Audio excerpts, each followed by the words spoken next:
Ayyub menyatakan dalam Rodotul Uqala, la yanburu rajulu hatta yakuna fihi khaslatan.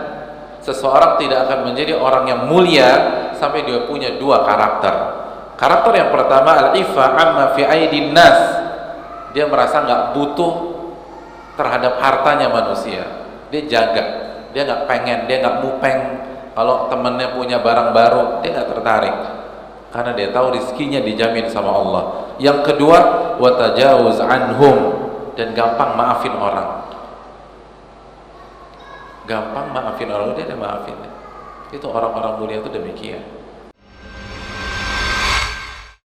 Bismillahirrahmanirrahim.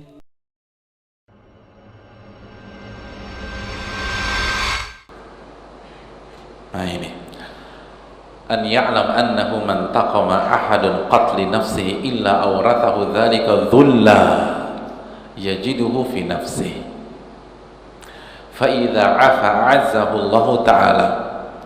Pada saat kita disakiti, kita harus yakin, hadirin, bahwa jika kita dendam, jika kita ingin balas, maka itu hanya akan melahirkan kehinaan dalam diri kita.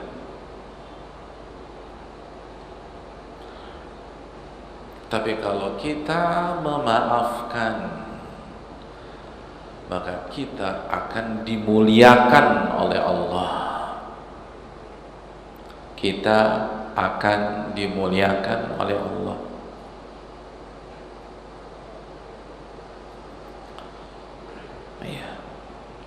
Nabi Muhammad sallallahu alaihi wasallam bersabda dalam hadis riwayat Imam Muslim, "Ma zadallahu 'abdan bi'afwin illa 'izza."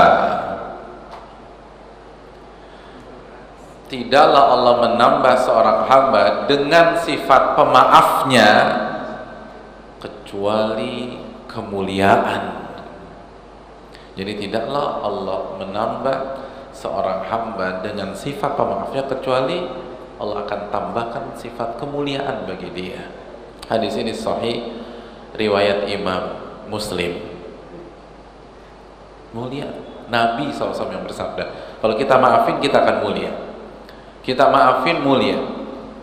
Makanya itu tadi sekali lagi di masyarakat kita hukum yang berlaku apa? Ketika kita memaafkan seseorang, yang memaafkan mulia. Makanya kan ada quote mengatakan minta maaf itu susah, tapi memaafkan lebih susah lagi. Minta maaf itu mulia, tapi memaafkan lebih mulia lagi, karena hadis Nabi SAW mulia. Jadi inilah saatnya kita berubah rasa sakit itu menjadi kemuliaan. Gimana? Maafin tuh orang, maafin. Ini tentang kita yang diuntungkan. Jadi udah gak usah mikirin orang, mikirin kita.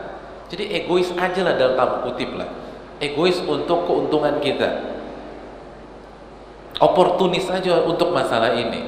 Ini adalah kesempatan mendapatkan kemuliaan. Caranya udah maafin, udah nyebelin dimaafin. Sebagaimana Nabi SAW memaafkan orang-orang Quraisy.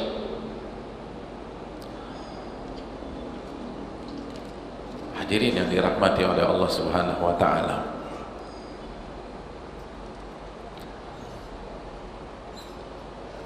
Coba antum renungkan ya, di perang Uhud,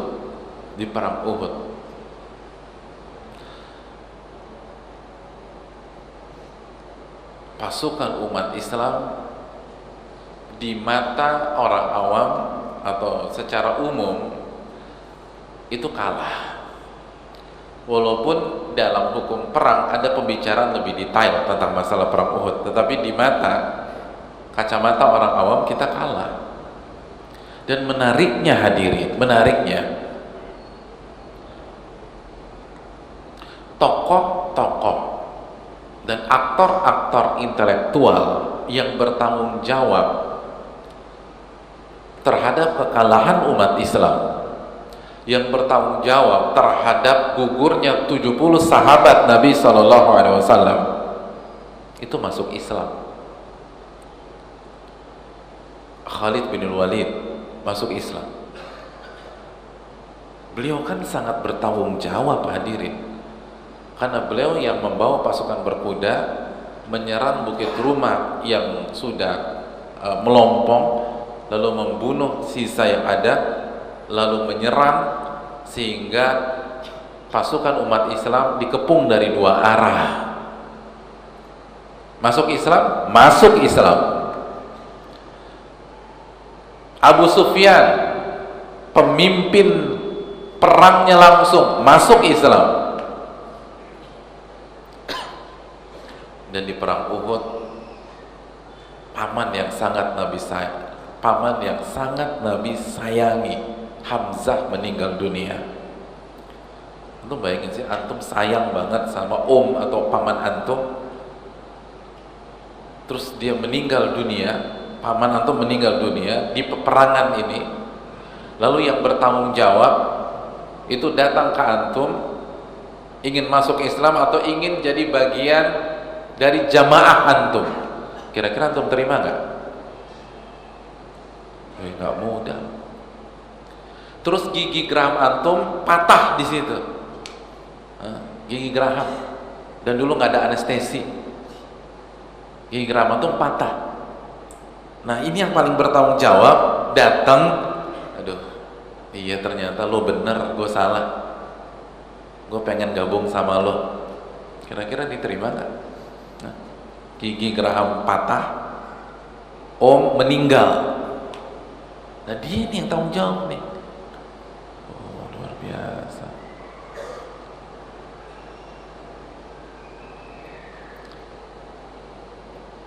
Antum terima? Beri saya waktu 3 hari Pak Ustaz buat dipikirkan, kayaknya agak berat nih. Mohon maaf, formulirnya habis gitu kan. Apa Nabi bilang gitu ke Khalid bin Walid? Formulir masuk Islamnya habis. Anda nggak diterima, Anda bikin banget, udah bunuh paman saya, nanti masuk surga. Oh, nggak bisa. Anda harus masuk neraka. Pokoknya saya pengen Anda mati dalam kondisi kafir. Kan begitu pola pikirnya. Ini gigi geraham nih, coba antum sekali-sekali gitu ke dokter gigi, cabut gigi nggak pakai anestesi, biar ngerasain gimana sih sakitnya Nabi SAW. Ya Allah, tuh orangnya mau masuk Islam, kan enak tuh. Habis paten gigi kita, masuk Islam, surga dia. Ya paling nggak kan neraka dikit-dikit dulu lah. Iya, sakit nih orang nih. Tapi diterima tuh sama Nabi kita, dimaafin. Dan yang luar biasanya, hadirin, bukan hanya Rasul SAW yang memaafkan, itu seluruh umat Islam menerima mereka dan memaafkan mereka. 70 syuhada. Berarti kan ada puluhan janda pada saat itu, ada puluhan anak yatim, bahkan mungkin ratusan anak yatim yang bapak mereka atau suami mereka meninggal, dan ini orang yang paling bertanggung jawab. Tapi begitu masuk tuh semua maafin tuh, nggak ada yang bilang, Allah nih gitu, nggak ada. Laki gua balikin laki gua, enak aja masuk Islam aja, nggak ada yang bilang begitu. Karena tuh nggak baca tuh sirahnya, itu kan luar biasa, nggak ada yang protes, senang semua senang Khalid bin Walid masuk Islam. Semua senang ketika Abu Sufyan masuk Islam, senang. Itu dimaafin. Padahal mati itu nyawa. Apa yang lebih penting dari nyawa? Yang awalnya ditanggung jadi janda, harus jadi single parents mungkin, harus usaha sendiri. Tapi begitu mereka masuk Islam, diterima tuh. Ini hadirin, ini karakter-karakter orang besar ini begini. Makanya Ayyub menyatakan dalam Rodotul Uqala, la yanburu rajulu hatta yakuna fihi khaslatan. Seseorang tidak akan menjadi orang yang mulia sampai dia punya 2 karakter. Karakter yang pertama, al-ifa amma fi aidin nas, Dia merasa nggak butuh terhadap hartanya manusia. Dia jaga, dia nggak pengen, dia nggak mupeng kalau temennya punya barang baru, dia nggak tertarik karena dia tahu rizkinya dijamin sama Allah. Yang kedua, watajawuz anhum, dan gampang maafin orang. Gampang maafin orang, dia maafin. Itu orang-orang mulia itu demikian. Orang-orang mulia itu demikian. Makanya Abu Darda, salah satu sahabat Nabi SAW itu pernah ditanya, man a'azzun nas, siapa orang yang paling mulia? Apa kata Abu Darda? Alladzina ya'funa idza qadiru, yang memaafkan manusia ketika mampu ngebales. Dia mampu balas nih, tapi dia nggak mau balas, dia dimaafin aja deh. Fa'fu yu'izzakumullah, maafin orang, nanti Allah akan muliakan Anda, kata Abu Darda. Maafin orang, Allah akan muliakan. Yakin sama Allah. Makanya tauhidnya harus kuat nih hadirin. Ini semua tentang tauhid, tentang iman kepada Allah. Kita harus yakin Allah akan muliakan kita kalau kita maafin. Dan begitulah para sahabat demikian, katanya ngikutin para sahabat karena mengikuti sunnah Nabi SAW. Sunnah Nabi kan bukan hanya puasa, walaupun puasa sangat penting. Sunnah Nabi bukan hanya sholat, walaupun sholat sangat penting. Dan yang terpenting setelah tauhid, tapi di antara sunnah Nabi adalah maafin orang. Dan begitulah Nabi mulia, Nabi maafin. Jadi enak tuh, plong aja, plong, dan kita akan mulia hadirin yang dirahmati oleh Allah Subhanahu wa ta'ala.